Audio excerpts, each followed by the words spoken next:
Alright, yeah. So in continuation to yesterday, what we saw the ratio charts. Today we would be looking at the gauge chart and like other remaining charts. To begin with, we'll start with the gauge chart. Now, gauge is a dimensionless chart. So technically, you have an option of selecting dimension, but it doesn't help you in any ways. So gauge is typically a dimensionless chart. You definitely don't need to have any dimensions for that. So we directly begin with without dimensions. Now you can give your expression. So now you can build an expression into a gauge. So it's only one expression chart kind of a scenario. So I'll say sum of order quantity.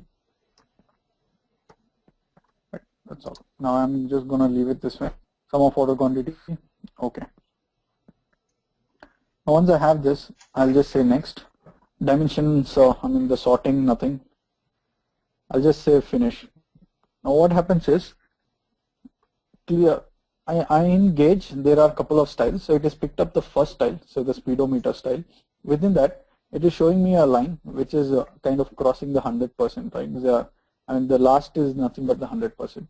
So you look at it, the calculation says 2,74,914. So I have just given the sum of order quantity. Generally, gauge is to show a ratio, to show achievement against a target. Now that it's like showing, okay, out of 100%, how much have I achieved? So now that 100% is nothing but maybe your budget, maybe your target, maybe a certain, it has to be either one of those, budget or target. So what generally you do is, if you want to find out whether you have achieved 100% of your budget, so what do is, you divide the sum of order quantity divided by the budget. Right, so let's keep my budget as 3 lakh rupees or 3 lakh units. Now my budget is, or this thing is 3 lakh units. I said, okay. Now what QlikView has done is, it is calculated. It is divided 2,74,000 divided by 3 lakh.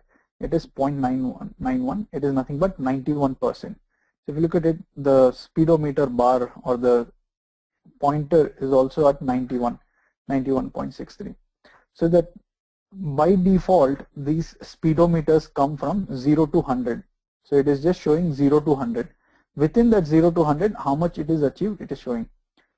Earlier it was showing a full 100% because of the high value, 2,74,000. That's why now it is showing a lesser value of 91%. You can modify that. So one way of putting target is dividing the actuals by target or the budget. Else you can delete that. You don't have to divide it over here. Under style, the speedometer is selected. Under presentation, there is this scale setting. So that's 0 to 100. So over here, it's in decimal. It's not 0 to 100. It is 0 to 1. So the decimals convert into percentage. So if you multiply per, right? I mean, if you don't multiply, the higher 100 is nothing but 1. So it is 0 to 1. Suppose you don't want to divide it, you just want to use it as is. So you'll have to change the scale over here. So you'll have to say minimum 0, maximum is 3 lakhs. So over here you'll have to say, okay, the maximum is 3 lakhs. When you apply, the actual value will be 2,74,000. It will show, okay, of 3 lakh, where am I standing? The end value will be 3 lakhs. So either I can choose to divide it here, convert it to a ratio, decimal point percentage, or I can directly update the number. So but majorly we always keep it at 1 and divide it so that we get the decimal. So people would definitely want to see what is the percentage of achievement, right? So it's always better to keep it in a percentage methodology. So say apply. Now different companies, different interpretation. So green, if it is lesser, it is green. If it is more, it is red. So this company has different interpretation. Maybe you want to change it. So here you have this segment 1 green, segment 2 red. So you can move the segment 2 to top. The name doesn't imply anything. So the name has no significance. They just named it segment 1, segment 2. But rearranging that, it won't change the name. It doesn't matter. So you can rename this to something else, but still keep that sequence. Whatever is first, color will be the first, the second will be second. So I flip the red and green. So the higher is the better, right? Suppose you want to add another segment, you can say add. A segment 3 will be added. Now, like I said, name is irrelevant. You'll have to change the color to yellow. Now, obviously, yellow, you want to put that into middle. Just promote it. When you apply, I'll say red, yellow, green. Now it is auto width exactly. Right? If you want to change the label of these segments, over here you have this label option, right? So you can change it. So you can select 3 and change it to what segment 1. You can change it. Promote, delete option. Now this indicator over here, it says show needle. Either if you see the needle, you can show it in a speedometer style or thick line style. So how you want it. Other is just fill to value. So without having the speedometer line, right? So the 100 is near this line, but it is just filling up to the value. Needle and fill to value. If it has both, you can have both. No indicator, you can just leave it, I mean, a blank scale without any indicator. And show needle is something good. Now scale, show scale 6 major units. You're seeing those right fins right within the yellow colors. Those are the major units. That means it is showing 6 of them. So you can increase it to 7, 9, 8, how many ever major units you would want to. On every label. Now over here it says label on 0. One is, if you say 1 on every one major unit, it will apply label on every unit. So like, I mean, yeah, the label is kind of really distorted, but it's applying for every major unit. If you say for every 2 major units, it will just apply for every alternating major unit. If you say only 3, it will show only for 3 major units, 0, something in between, and the end. That's all.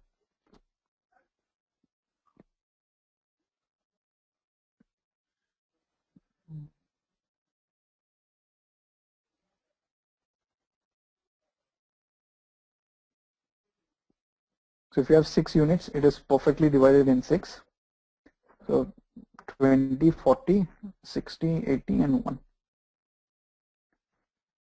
Minor units is between these bigger units. You can have how many other minor units you want to. So it's like you can make it a relative exact speedo dial.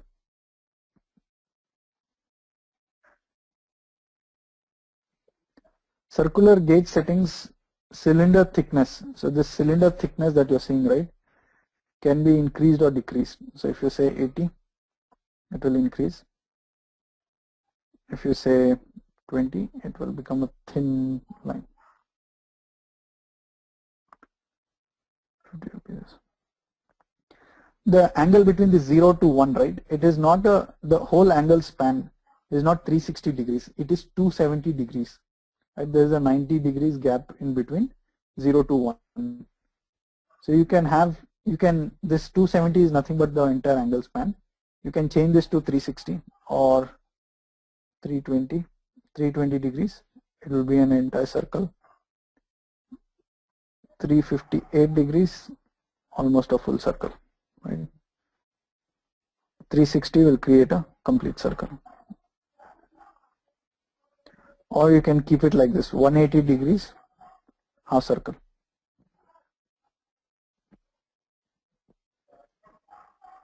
Right. So you can do this.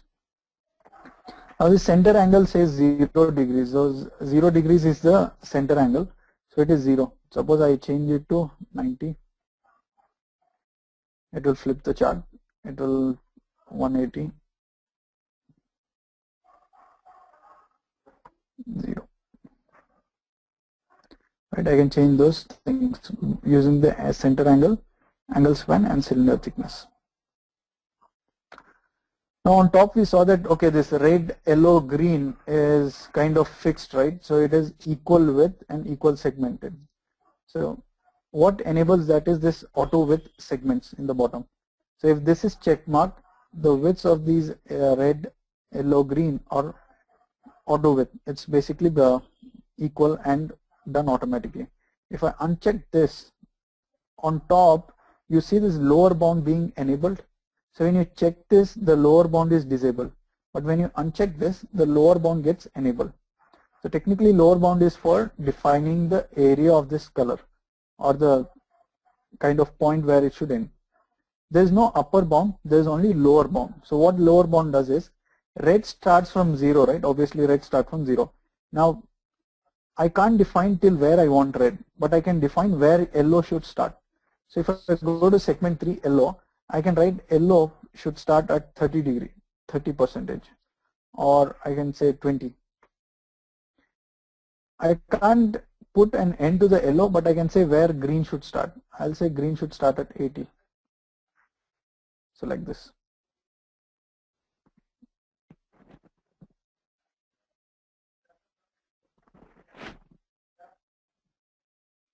Right, you can do this. Now sometimes your official targets will be more than 100, right? So, or just to make sure the better ones are accounted, so it will be more than 100. So generally the targets or the representation will be to 150%. So all you have to do is change that 1.1 to 1.5. So based on 150% is 90.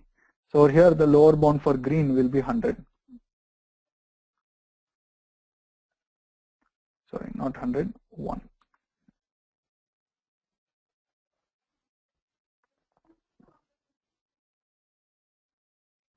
Right. Now the style, so this is the presentation. You can have reference line and text in chart. So you can put up a reference line which will draw it. And now what happens is this, only this chart gets an action to it. See, the whole idea of this is when somebody looks at this chart, right, they see 91%.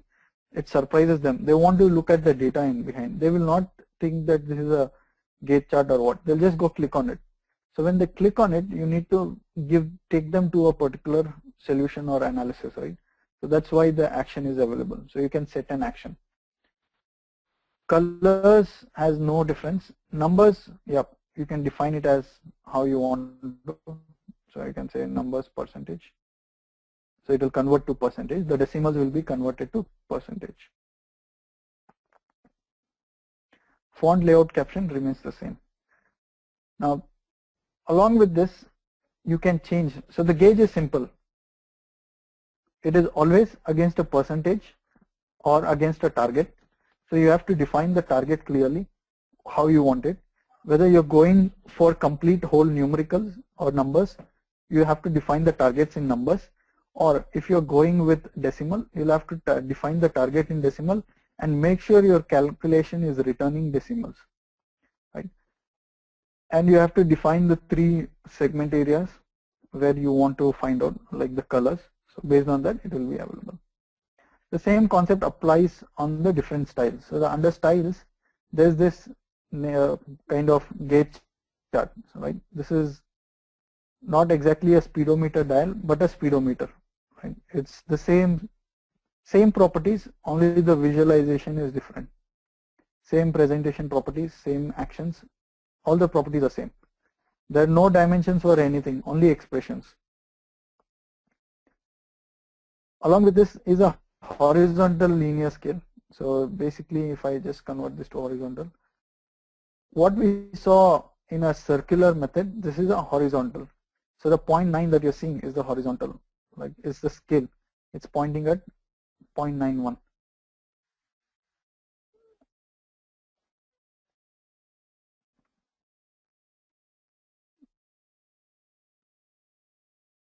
So it is basically the same thing. It's not circular in nature, it's a linear. So if it starts from 0. So under style, you have horizontal or vertical. So you can orient it how you want to.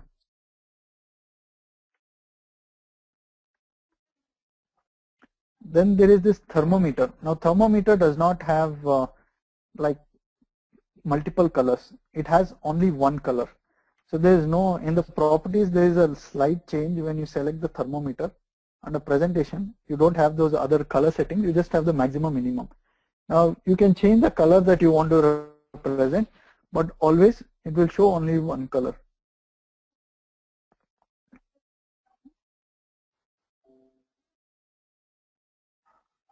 It will always show one color and it will always fill to the value of that whatever result is.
Okay, no, I was not.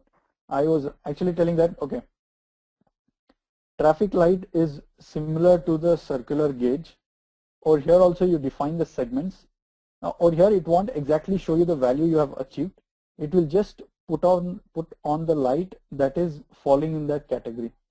So if the value is falling in the yellow category, it is switched on the yellow light. It is not showing you the actual value, right? The text on top is just showing, giving you the value. But if you look at the actual traffic gauge, it is not showing the value. Suppose you reduce this by, say,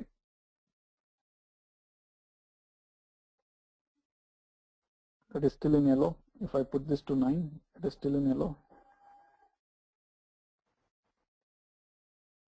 It became red because my target value I've told as 15 lakhs, but my achievement value is 2,74,000, which is way below the red segment. So my value has become of red. Right? My yellow segment starts from 20%. So technically my achievement is below 20%. That's why it is stopped.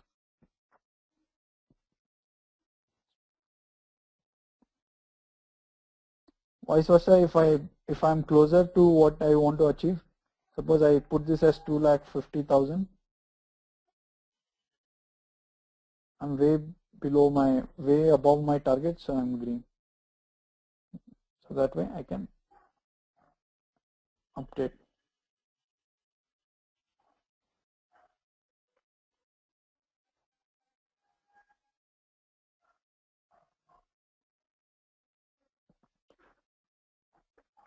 You can have only 3 gauges, 3 traffic lights over here. So you can have the indicated value, how you want it to be visible. You can have these traffic lights horizontally oriented or vertically oriented based on your requirement. The next type is the tablet. We call this as a tablet chart. Basically, it's like a tablet, but it is a tablet or a capsule, but it will always fill to value. So there is no other option over here. So if you look at the presentation, you can, it's showing only one color, but this color has no significance. It goes with the segment colors over here, segment 2, segment 3, segment 1, whatever, red, yellow, green. So it will fill up to the value of that particular calculation.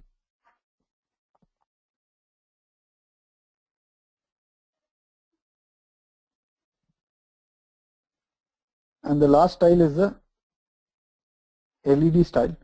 This LED style has no gauge setting, nothing. It will just show you the number. The reason more, now it is showing blank. The reason being, if you look at 0.91638, it's around 7 characters, right? But my digits over here in the LED are only 5. That's why it is not showing. So if I go to presentation, under presentation there is the option to show how many LED digits. If I select 6, yeah, 7 digits, now it will show you. It is showing 0.91638. You have to look at what value your calculation is returning. based out on the length of the value, you'll have to select the number of digits.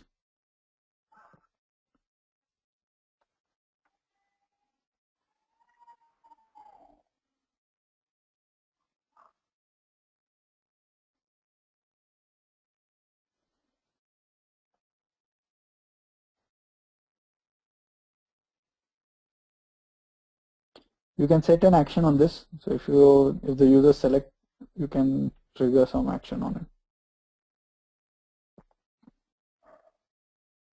Yeah, this was the gauge. Any questions here?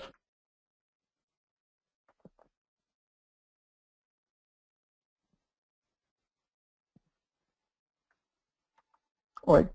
So the next remaining chart types are basically these grid charts and the scatter and the straight table, the tabular charts. Start with the scatter chart. Now scatter chart is a two expression chart. So till now we were seeing two dimensions, two dimensions, two expressions. In a scatter chart, you can always have two dimensions in it. So the two expressions, one dimension in it. Now what is the dimension? Suppose I want to see the products, right?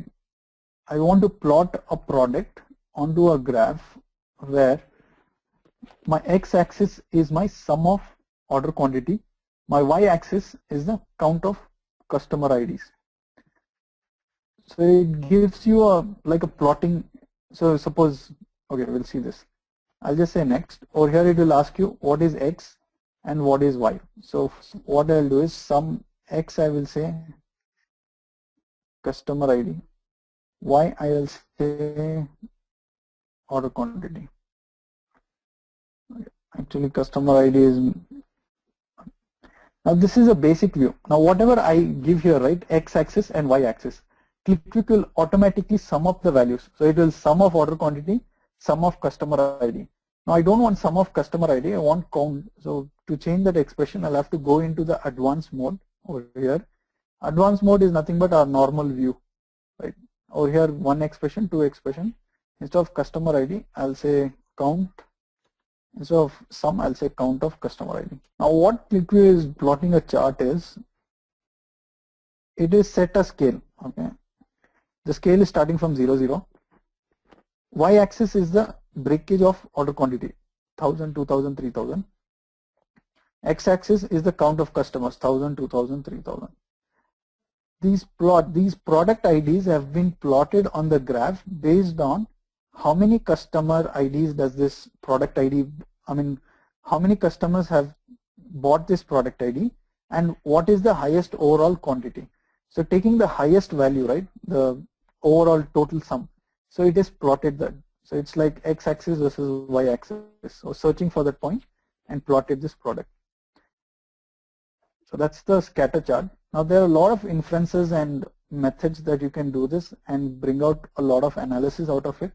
It quickly gives a user or the business person a perspective of how many customers does a product need to have more order quantity, right? So if you look at this 8001, so this product ID has the highest order quantity, but again the higher customer ID. Now you can divide this region into more best regions. Now if I have to tell, the best region for any organization will be in somewhere over here. More higher quantities, higher order quantities, lesser customers. The reason being they can save a lot of things. So that is what it will help the users do. Okay, I'm not able to do any highlighting or anything. Count of customers, it is more easier for them. The reason being lesser shipment expense or anything. So less expense for them. But if you have same amount of like a lot of customers, lesser order quantity, it creates a challenge for you. So that you'll have to send shipments for so many customers with small order quantities, so much of expense for them. So it gives you a quick picture of it. So this is not the only thing that you can derive out of it. There are a lot of other inferences with this scatter chart. So order quantity and customer ID is one I have taken. You can take order quantity and price, revenue versus profit. So imagine if this, instead of order quantity, you had the margin and you had the revenue. So you could quickly look at which is the customer which is giving me more revenue, less margin, or which is giving me more margin, less revenue. Right. So those scatter charts help in a lot of these kind of analysis. It is a little confusing in the beginning what this x-axis, y-axis is, but if you look at it in a business perspective, you can easily understand it. So that's what I'm telling. So look at this chart. This chart is depicting, quickly I can see this and say that this particular product, right, is giving me the highest order quantity for the least number of customer IDs, right? All the other products have higher quantity, but have the higher number of customers also. And these products, so there's like chain of products, right? Like one small line which is created over here. The user will have to, the business user will have to concentrate on these products because they have really high number of customer IDs, but really less order quantities. So that's the interesting aspects of this scatter chart. So that's how you build it. So your x-axis and y-axis should be of what you want to build. So the expression, or here expressions are nothing but the x and y. So you'll have to understand what you want to present and appropriately update the x and y. The advanced mode is more like home, so you can do it this way. Now there's another third expression you can write, the size of the bubble. Okay. So what you can do is you can just say sum of unit price. I'll say discount. So basically it will size the bubbles based on unit price discount. So look at these things. Whichever the bubbles are bigger, right, are the bubbles where you're giving very high discounts. But still the order quantity and the number of customers are still less. This particular product, which is I think the best of all the lot, product 715, has the low customer count, high order quantity, and best thing is very low discount. If you compare it to overall, right? So quickly the business user can understand what it is. Over here I have this product 870, very high customer count, moderate or like not that great or not the highest order quantity. So technically when I have the highest customer IDs, I need to have the highest order quantity for that product. In this scenario it is not there. What is the reason? So one reason might be my discount is very small. So if you look at it, the product bubble itself is very small. So it technically is showing that my discounts are very small. So what I can do is increase my discounts into this product. So I can take a decision of increasing my discount. So that's the scatter chart. So you can have three expressions. Like I said, always one dimension. Now the properties over here is sort, it doesn't help. Style, right? There are 3-4 different styles. When you give three expressions, the third one is the Z expression, sum of unit price. When you give that, you'll have to select these ones, the ones which have these uneven circles, right? Small and big bubbles. So because these size based on the value. But where you don't have the third expression, all the bubbles are of same size, like first time we saw, you can use any one of these because these will be like same size bubbles. You can have different symbols for every product, same symbol, like different symbols with entire chart having the same thing, like circles, rings or dots. So that you can have it. Under presentation, there's nothing much actually. Under axis, both the axis can be controlled. So in a bar chart, line chart, we saw that only the y-axis was being able to control, right? Expression. Here both the axes are expression, x and y-axis. So you can control them. Static minimum, static maximum, minimum maximum.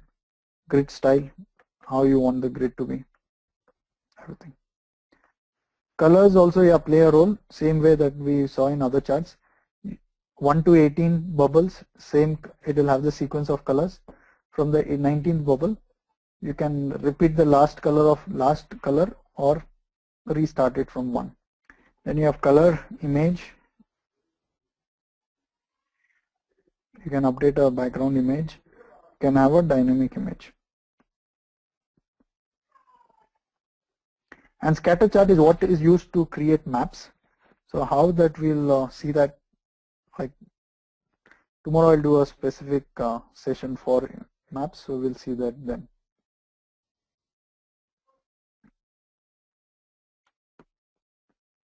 Let me just copy this sheet. Now similar to the scatter chart is a grid chart, but grid chart is a little different. It is not this flexible. It is like a rigid grid.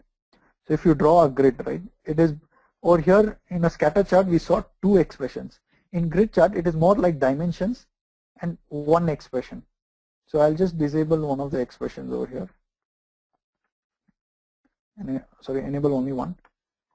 Under dimensions I will have territory ID to begin with, to make it keep it more simple. Territory ID and special offer ID.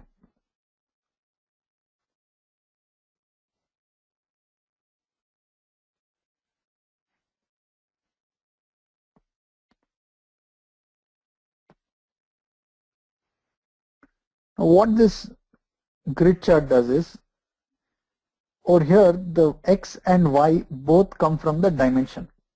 So in the expression axis, X and Y both were coming as, sorry, in the scatter chart, X and Y used to come as the expression, right, from the expression. Over here it is a static X and Y coming directly from the field. So the special offer ID has 16 values. So all the 16 are displayed here.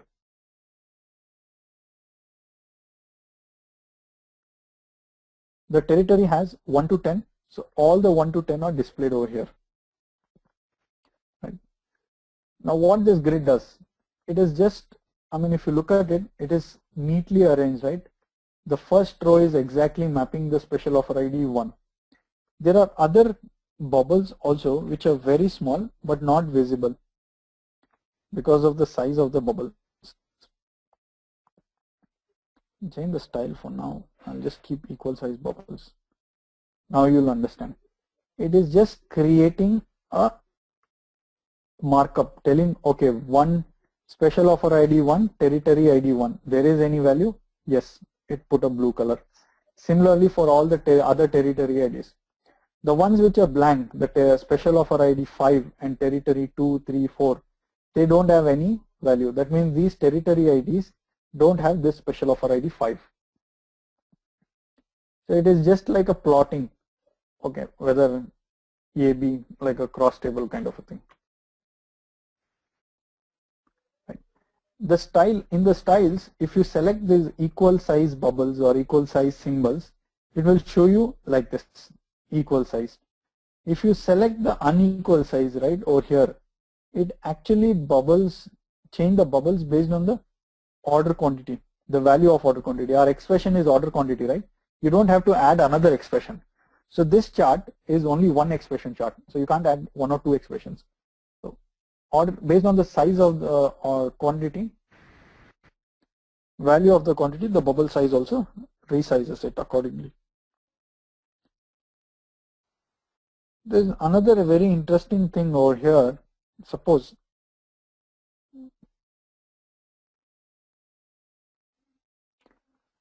there this pi, right? This is whatever is on the right hand side is the unequal, the left hand side is the equal. Let me select this pi. So it will say, it will not show me anything, give me anything. In the dimensions, I will add another dimension. I'll add ship method ID. Territory ID, special offer ID, ship method ID. 3 dimensions, 1 expression, and the style that I selected is a pi. What it will do is, it will plot based on what we saw earlier. If there is a value for matching for both special offer ID and territory ID, it will put one circle. Within that circle, it will put the share, it will put a pie chart based on the 3rd dimension, that is the ship method ID. right? My ship method ID is 1 and 5. So immediately I can see which territory ID, which special offer ID, and how is the split between the ship method ID. So if you have 3 dimensions which you want to measure or monitor, you can give something like this. Now if you use this different size bubbles over here on the right, what it will do is it will resize the bubbles based on the value, but within those bubbles again it will put the pie chart. So it is like 3 dimension, and you can view it quickly, see which is the highest territory ID and ship method ID combination.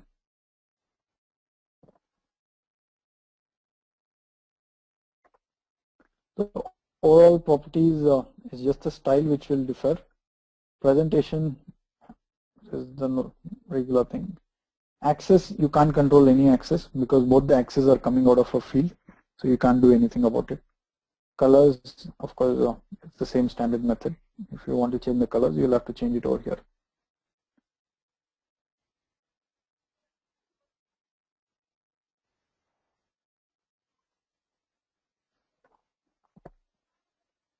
Right.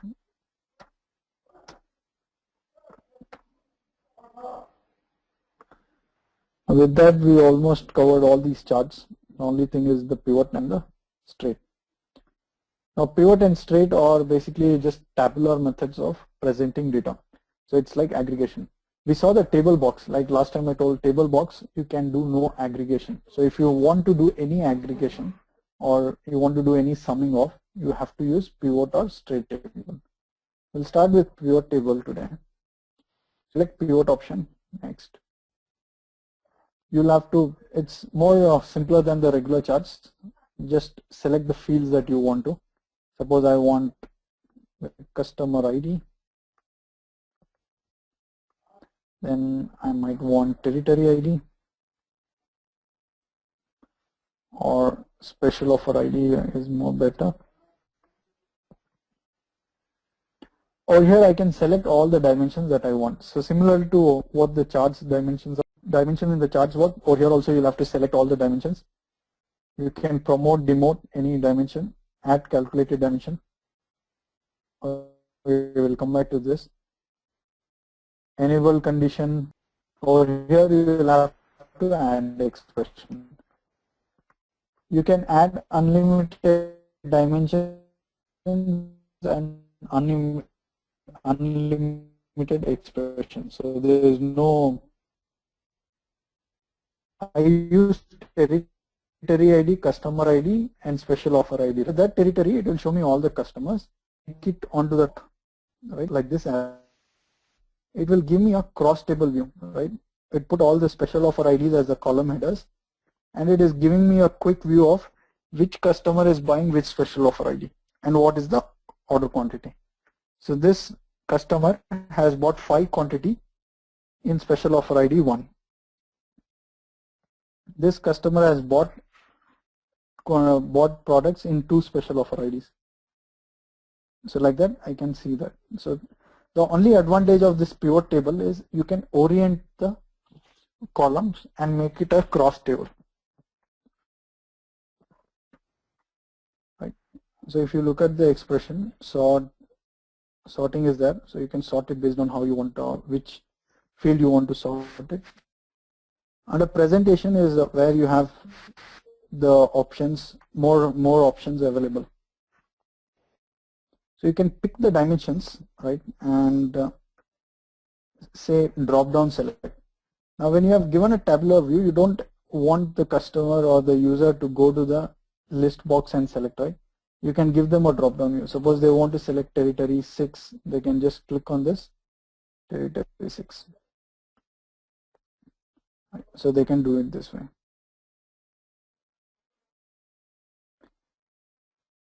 Now you're seeing this customer ID, right? I'll just leave this special offer ID. I'll just drop this back. Now if I want to have the totals, right, I want to know the total of customer 110. More than this, I'll take off customer because there's a lot of things over there as customer ID. I'll use ship method ID.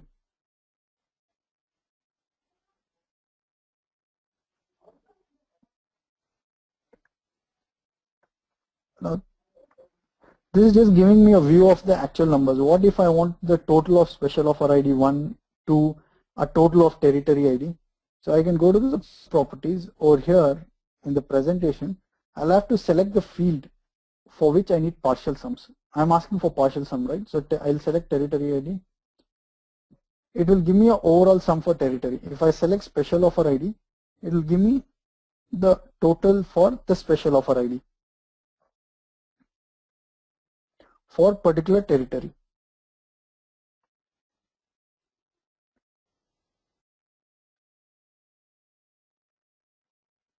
Right?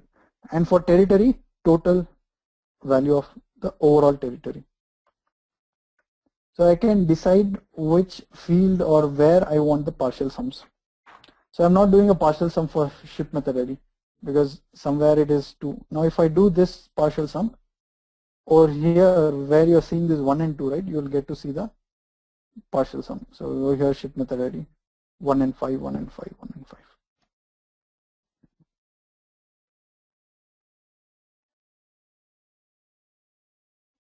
You can change the labels for the totals. Right. For special offer ID, you can say special offer ID total, ship method ID total. So like that you can change the labels for the total. On the right hand side is the alignments, left, right, left, center, right.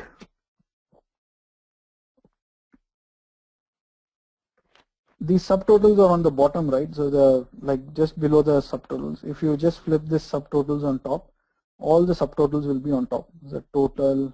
So if you look at it, the total is on top, but all the values are in the bottom.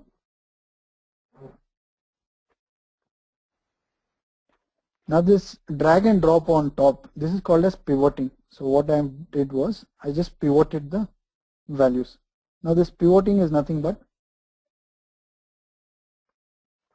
is a optional. So if you just uncheck this allow pivoting, user will not be able to pivot it. Right. Once you fix it, once you did that and uncheck that, it will get fixed. Even before doing that, if you uncheck it, user will not be able to pivot it.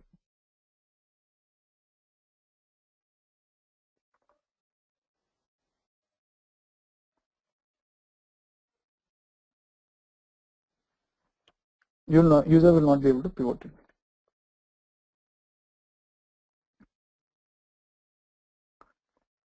Vertical text on columns. So if you want the column headers to be vertical. Selection indicators. So when I select something, right, so this green indicator is nothing but selection indicator.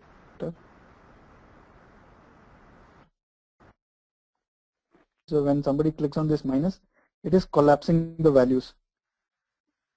If you say always fully expanded, nobody will be able to collapse the value. That collapse option will only go off, that plus and minus option. So if you want a pivot table without that plus and minus option,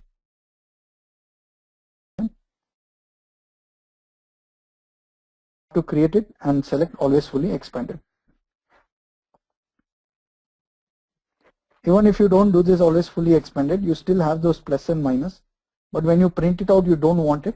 So you can say suppress expression icon print. Then you can suppress zero values, populate missing, how you want to. If you want the cell text height to increase, wrap text and increase the height, whatever you want to.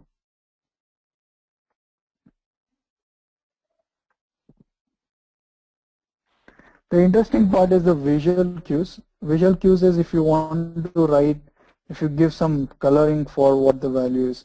If the value is greater than, I think I'll keep this as 3000 for now. If you look at observe, there's a text, there's background. So if the value is greater than 3000, it will show as red, green text, not the background. If the value is lesser than 100, it will show red text. If you look at it, right, the text is green. Now sometimes you might not want this to be, the text to be green. You want the background to be green. So you'll have to copy and update the background color. So I'll put the background color here, green, and the text color I'll flip it to white.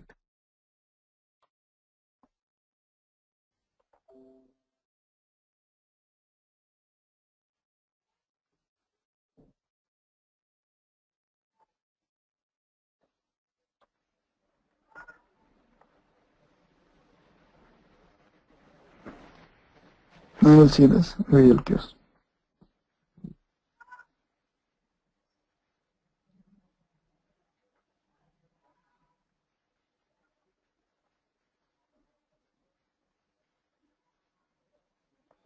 Bold, italic, underline, all these things are something that you can try. The next important, these are the visual cues. If you have, like, you can definitely define these things. Under style, you have how you want this chart to look like. So you have some predefined styles like this. You can have them and display them. In a pivot table, it doesn't look really great, but these styles are really good in a straight table. So when we're doing that, we'll understand. The number, font, layout, caption remain the same. Well, this is the pivot table. There are few more options over here, which I'll explain probably tomorrow. So if you could practice till here, the gauges, the scatter chart, and the grid chart, along with this pivot table. So maybe tomorrow we'll continue the further things.